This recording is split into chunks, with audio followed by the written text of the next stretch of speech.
Ésaïe, chapitre 7. Il arriva, du temps d'Akaz, fils de Jotham, fils d'Ozias, roi de Juda, que Rétzin, roi de Syrie, monta avec Pékak, fils de Rémalia, roi d'Israël, contre Jérusalem, pour l'assiéger. Mais il ne put l'assiéger. On vint dire à la maison de David, « Les Syriens sont campés en Éphraïm. » Et le cœur d'Akaz et le cœur de son peuple furent agités, comme les arbres de la forêt sont agités par le vent. Alors l'Éternel dit à Ésaïe, « Va à la rencontre d'Akaz, toi, et Shehaïab, ton fils, vers l'extrémité de l'aqueduc de l'étang supérieur, sur la route du champ du Foulon. Et dis-lui, sois tranquille, ne crains rien, et que ton cœur ne s'alarme pas devant ces deux bouts de tison fumant, devant la colère de Rétzin et de la Syrie et du fils de Rémalia, de ce que la Syrie médite du mal contre toi, de ce qu'Éphraïm et le fils de Rémalia disent.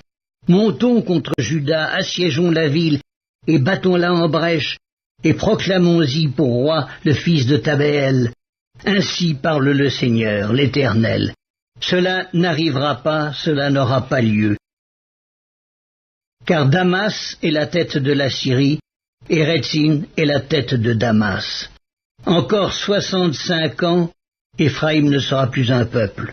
La Samarie est la tête d'Éphraïm, et le fils de Rémalia est la tête de la Samarie. Si vous ne croyez pas, vous ne subsisterez pas. L'Éternel parla de nouveau à Akaz et lui dit, « Demande en ta faveur un signe à l'Éternel ton Dieu. Demande-le, soit dans les lieux bas, soit dans les lieux élevés. » Akaz répondit, « Je ne demanderai rien, je ne tenterai pas l'Éternel. » Ésaïe dit alors, « Écoutez donc, maison de David, est-ce trop peu pour vous de lasser la patience des hommes, que vous lassiez encore celle de mon Dieu?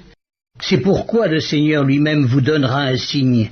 Voici, la jeune fille deviendra enceinte, elle enfantera un fils, et elle lui donnera le nom d'Emmanuel. Il mangera de la crème et du miel, jusqu'à ce qu'il sache rejeter le mal et choisir le bien. Mais avant que l'enfant sache rejeter le mal et choisir le bien, le pays dont tu crains les deux rois sera abandonné.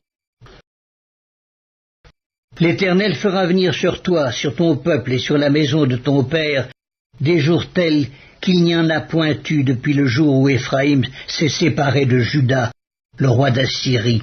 En ce jour-là, l'Éternel sifflera les mouches qui sont à l'extrémité des canaux de l'Égypte, et les abeilles qui sont au pays d'Assyrie. Elles viendront et se poseront toutes dans les vallons désolés et dans les fentes des rochers, sur tous les buissons et sur tous les pâturages. En ce jour-là, le Seigneur rasera avec un rasoir pris à louage, au-delà du fleuve, avec le roi d'Assyrie, la tête et le poil des pieds. Il enlèvera aussi la barbe. En ce jour-là, chacun entretiendra une jeune vache et 2 brebis. Et il y aura une telle abondance de lait qu'on mangera de la crème, car c'est de crème et de miel que se nourriront tous ceux qui seront restés dans le pays. En ce jour-là, tout lieu qui contiendra 1000 ceps de vigne valant 1000 cycles d'argent sera livré aux ronces et aux épines. On y entrera avec les flèches et avec l'arc, car tout le pays ne sera que ronces et épines.